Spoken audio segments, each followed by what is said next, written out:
All right and welcome to all. आज है 27 फरवरी। तो आज के यूपीएससी मेंस क्वेश्चन को देख लेते हैं। सबसे पहले बहुत सारे बच्चों को यही डाउट है कि यूपीएससी के फॉर्म आए हुए हैं या नहीं आए हैं, मैं क्लियर कर दूं।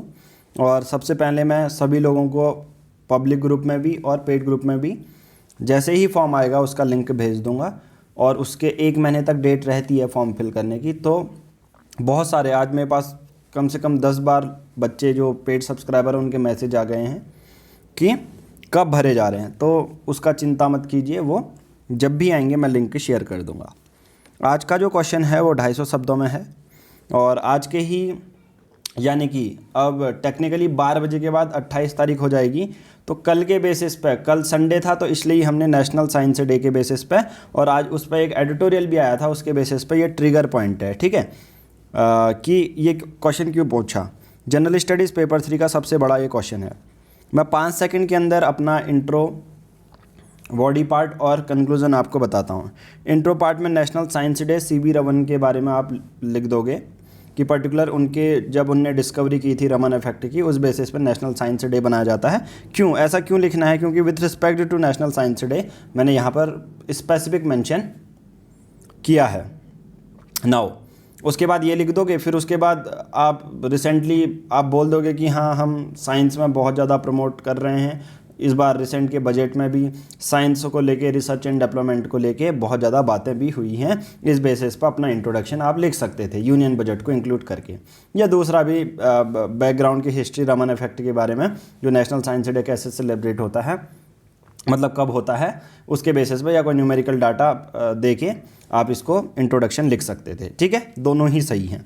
बॉडी पार्ट में हमको जानने की इस बात ज़रूरत ही नहीं थी कि चैलेंजेस लिखें या सॉल्यूशन लिखें, क्योंकि ऑलरेडी मेंशन था। Mention the science policies of India. अब साइंस पॉलिसीज़ के लिए आज का मैंने हिंदू एडिटोरियल आपको पढ़ाया था, तो मैं एक बार ऊपर दिखा देता हूँ कौन कहाँ से कहाँ कितने पॉइंट लिखने थे। और उसके बाद देखो, suggest solution to improve the research and development in India. और आज का ही ये डाटा है, तो आज की बॉडी पार्ट डायरेक्टली आप लिख सकते हो। फिर आता है कंक्लूजन। कंक्लूजन में कोई फ्यूचरिस्टिक अप्रोच आप लिख सकते थे। आप ऐसा लिख सकते हैं कि अगर देखिए सस्टेनेबल डेवलपमेंट गोल में रिसर्च एंड डेवलपमेंट साइंस से रिलेटेड भी चीज़ें हैं, क्योंकि ह्यूमन डेवलपमेंट इंडेक्स बढ़ना चाहिए, ठीक है। एचडीआई बढ़ेगा तो देखिए एचडीआई बढ़ने का कारण क्या है। जैसे अगर मैं बात करूं कोविड-19 के दौरान इतना ज़्यादा जो है स्कूल हमारे बंद हो गए थे। अगर हम इसके बेसिस पर R&D करें एजुकेशन में, इस सेक्टर में अगर रिसर्च एंड डेवलपमेंट करें तो वो भी बहुत ज़्यादा आगे बढ़ सकता है। तो कहने का मतलब यही है, कंक्लूजन में इस तरह से आप फ्यूचरिस्टिक अप्रोच लगा सकते हो कि अगर हम रिसर्च एंड डेवलपमेंट में कम इम्प्रूव करते रहे तो हमारे भारत का हर एक फील्ड इम्प्रूव होगा। हर एक सेक्टर में इसका यूज़ कर सकते हैं, एग्रीकल्चर में इसका यूज़ कर सकते हैं। इस तरह से भारत की जो GDP है वो बढ़ेगी या डेवलपमेंट होगा। इतना फ्यूचरिस्टिक सा कंक्लूजन आप लिख सकते थे, ठीक है। तो ये है, मैं एक बार दिखा देता हूँ बॉडी पार्ट में क्या लिखना है। आप आज का क्वेश्चन अगर देखेंगे तो देखिए जो पॉलिसीज़ बॉडी पार्ट बता रहा हूँ, यहाँ से स्टार्ट करोगे 1947 से। Scientific tempered national laboratories develop की, फिर 1980 वाला मेंशन कर सकते थे, 1983 वाला, फिर 2003 वाला मेंशन कर सकते थे जब से हमने रिसर्च एंड डेवलपमेंट में थोड़ा सा इन्वेस्टमेंट बढ़ाई, 2013 और 2020 का। बस ये 5 ऐसे लिख सकते थे। ज़्यादा जानकारी के लिए आज का हिंदू एनालिसिस देख लें। उसके बाद दूसरा पार्ट क्या था, रिसर्च एंड डेवलपमेंट को बढ़ाएं कैसे। सबसे पहले यहाँ पर एक चीज़ मेंशन नहीं है जो मैं अपनी तरफ से आप लोगों को एडिशन दे रहा हूँ कि हाँ आप लोग लिख सकते थे। जैसे इज़राइल रिसर्च एंड डेवलपमेंट में बहुत ज़्यादा आगे है और भारत के इज़राइल से और अच्छे रिलेशन भी हैं। तो हम इज़राइल से टेक्नोलॉजी और रिसर्च एंड डेवलपमेंट की सीख ले सकते हैं और उनसे मदद ले सकते हैं, कोलैबोरेट कर सकते हैं इज़राइल के साथ।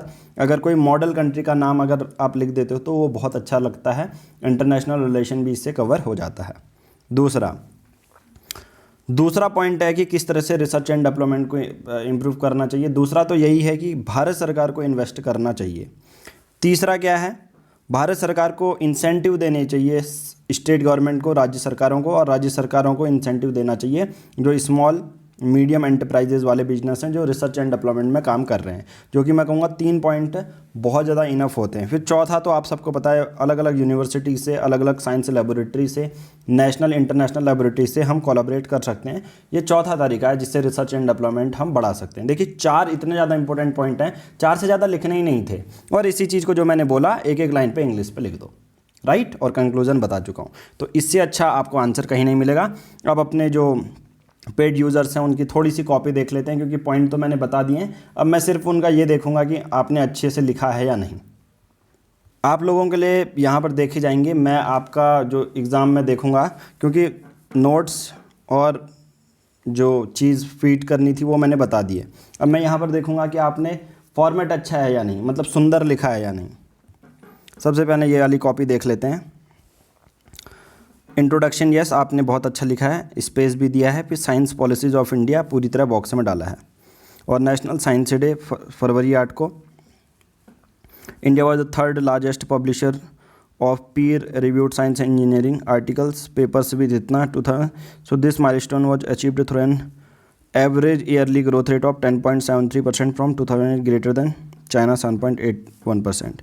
ठीक है, तो ये बहुत अच्छा आपने शुरू किया है। आपने या तो करंट डाल दिया इसमें, और यहाँ पर ये, और बहुत सारे बच्चे ऐसे भी लिख सकते हैं कि इन्होंने तो चलो 3rd लार्जेस्ट पब्लिशर की तरह आंसर बताया, जो कि भारत के फेवर में। आप कोई लोग ऐसे भी चेंज कर सकते हैं कि जो हम पेटेंट करवाते हैं एज़ कम्पेयर टू यूएसए और चाइना, हमने 2019 में सिर्फ 2000 पेटेंट करवाए थे। यूएस और चाइना ने 54,000 तक पेटेंट करवाए थे। तो नीड ऑफ द आवर ये कह सकते हो कि हमें R&D में और ज़्यादा स्पेंड करना चाहिए, तो ये और ज़्यादा सटीक आंसर आपका बना सकता है। मैं ये नहीं कह रहा हूँ कि ये इंट्रोडक्शन गलत है, मैं ये कह रहा हूँ कि अब एक बार जब आप समझ जाते हैं कि इंट्रो बॉडी पार्ट कहाँ से शुरू करना है, तब आपको थोड़ा सा फोकस करना पड़ेगा आंसर राइटिंग में भी, कि कौन सा पॉइंट अच्छा लग सकता है। 3 पॉइंट हैं, सही तीनों हैं, ज़्यादा अच्छा कौन सा लगेगा। ठीक है, तो आप इसमें अपना जो पेटेंट वाला लिख सकते हो। सो इस तरह से आप अपना आंसर लिख सकते थे।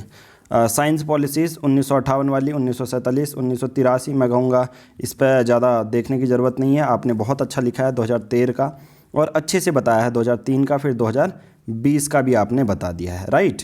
तो मैं कहूँगा ये बहुत अच्छा आंसर है। और उसके बाद कैसे सॉल्यूशन टू इम्प्रूव, देखिए बहुत अच्छा, ये देखो, commensurate with economic growth should be targeted at least 2% of GDP. Center could be mandated to allocate certain percentage of their budget to research and development. Provision returns states can partner, वही चीज़ें, ठीक है। Minimum percentage of may be invested in research and development, बहुत अच्छा यहाँ पर आपने solution दिया है कि कंपनी के कुछ मिनिमम परसेंटेज जो टर्नओवर का होता है वो रिसर्च एंड डेवलपमेंट में, जिससे और स्टेट भी जो है इंसेंटिव दे सकता है उनको। ठीक है, फिर लास्ट में आपने इफेक्टिव एक्सपीडियस ट्रांसपेरेंट और साइंस बेस्ड, तो आपने thanks to Indian science policies यहाँ पर बहुत अच्छी तरह अपना आंसर ख़त्म किया। मैं कहूँगा बहुत अच्छा यहाँ पर आपने लिखा है। इंट्रोडक्शन पार्ट है, it is a movement to acknowledge the progress that India has made in science and technology research.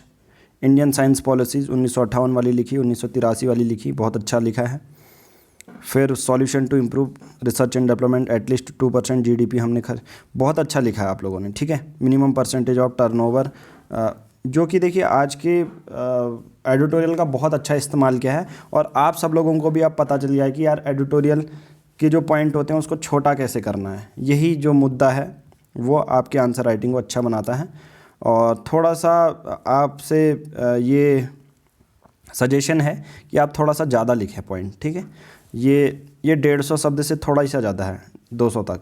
आज का वर्ड लिमिट था 250, तो 2.5 पेज तो होना ही चाहिए। ठीक है, कम से कम 2.5 या 3 से थोड़ा सा कम, ऐसा नहीं कि यार 2 पेज तो 150 ही शब्द हो गए। ठीक है, 180 तक बैठे बस। हिंदी माध्यम की बहुत सारे बच्चे ये कहते हैं कि एनालिसिस कीजिए। हिंदी माध्यम में भी वही चीज़ें हैं। विज्ञान एवं प्रौद्योगिकी के क्षेत्र में अनुसंधान एवं विकास को प्रोत्साहन देने के उद्देश्य से प्रतिवर्ष 28 फरवरी को राष्ट्रीय विज्ञान दिवस मनाया जाता है। CV रमन जी की आपने जो CV रमन साहब की स्मृति में आयोजित होता है, जनरली जब उन्होंने रमन इफेक्ट वो किया था तब उसके बेसिस पे था। थीम 2021 की फ्यूचर ऑफ, देखिए आपने बहुत अच्छा लिखा है यहाँ पर, ठीक है, आपने 2021 के बारे में मेंशन कर दिया। भारत की विज्ञान नीतियाँ क्या रही है 1958 की, बहुत अच्छा। वैज्ञानिकों मनोवृत्ति की नींव रची गई, ठीक है, रखी गई। राष्ट्रीय स्तर की प्रयोगशालाओं के निर्माण पर बल। राष्ट्रीय विज्ञान नीति 1983। 1980 तक उन्नत वैज्ञानिक, आपने बहुत अच्छा लिखा है ये आंसर, ठीक है। ड्राफ्ट नीति 2020, इसको रेड में कर लेते हैं, ठीक है। और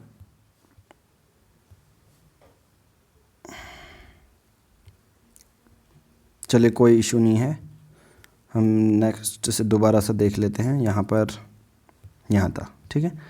1983 ये सब नीतियाँ आपने लिख ली, ठीक है। फिर उसके बाद ड्राफ्ट नीति 2020, उच्च आविष्कार Yuvika program, research and development. देख लिए बहुत सारे लोगों ने ये जो है मेंशन नहीं किया है सरकार के इनिशिएटिव। मैं यही कहता हूँ कि अगर मेंशन नहीं भी हैं तो एक दो लाइन आप लिखिए, जो कि इन्होंने लिखा है मैं कहूँगा बहुत अच्छा यहाँ पर आपने किया है। संभावित समाधान रिसर्च एंड डेवलपमेंट को बढ़ाने के लिए, फिर आपने कंक्लूजन लिखा है। आज के आप लोगों ने बहुत अच्छा किया। एक अंग्रेजी माध्यम में एक थोड़ा सा ये है कि गवर्नमेंट ऑफ इंडिया के इनिशिएटिव कम लिखे हैं या लिखे ही नहीं हैं। मैंने नीचे वाले जो कॉपीज़ भी देखी तो इसमें एक प्लस पॉइंट मिलता है हिंदी माध्यम के छात्र को, ठीक है। तो चलिए आज की इस वीडियो में इतना ही। बाकी आप सब लोगों को मॉडल आंसर डेली के बेसिस पर करते रहिए और अपनी आंसर राइटिंग स्किल को मजबूत कीजिए। धन्यवाद।